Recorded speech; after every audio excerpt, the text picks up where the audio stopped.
All right, in 5 and 6 we have a division problem, and then on 6 we have a multiplication and division question, which I'm going to try not to mess up this time since I messed it up the first time I made the video. So here we need to make sure we flip and multiply. So we're going to have a fraction times a fraction, but this numerator will end up in the denominator, this denominator will end up in the numerator. Okay. So first we check for common factor. So we have a common factor of 3, which leaves you with y plus 4. Here we only have one term, so that cannot factor. The 16y cubed is one term, so that can't factor. And this numerator has a common factor of 9, which leaves you with y plus 4. So now we're ready to cancel. So this 3 can cancel with the 9, which leaves you with a 3. This y plus 4 can cancel with the y plus 4. And then the 16y cubed can cancel with the 8y cubed. And 8 goes into 16 twice, and the y cubes cancel out entirely. So what do we have left? In the numerator, that's gone, gone, gone. We're just left with a 2. And the bottom, this is gone, gone, gone, and left with a 3. Okay? So you get 2/3. Number 6.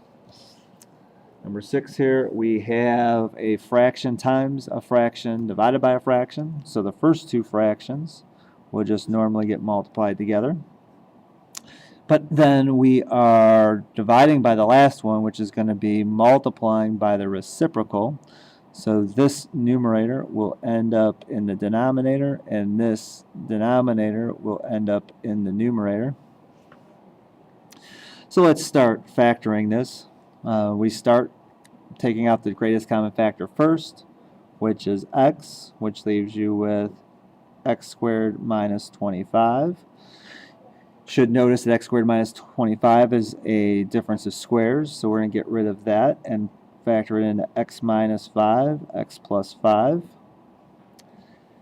Then the denominator there, we do not have a common factor, but that does factor into x minus 5, x minus 1.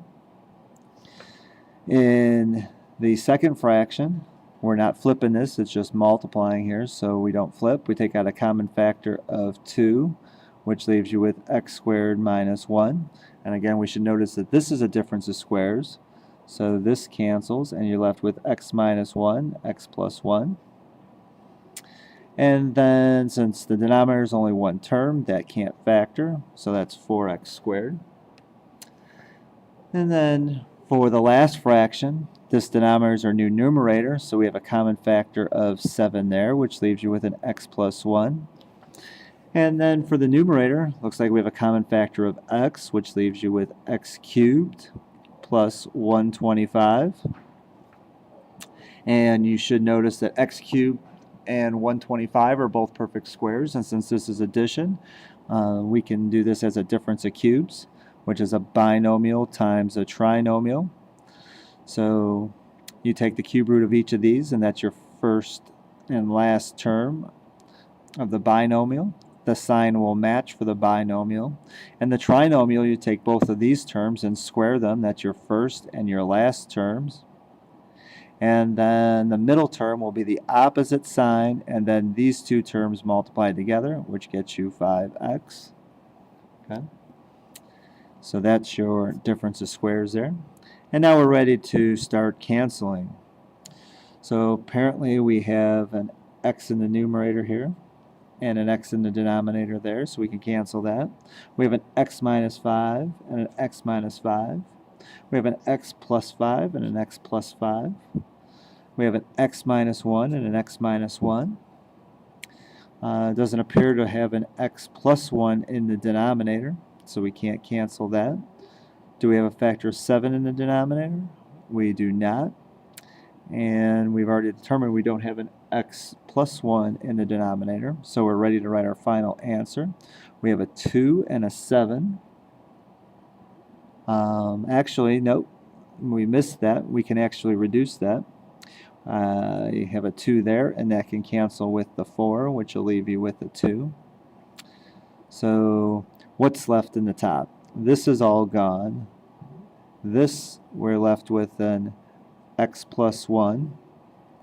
Here we've got a 7 and another x plus 1, so we can just square that.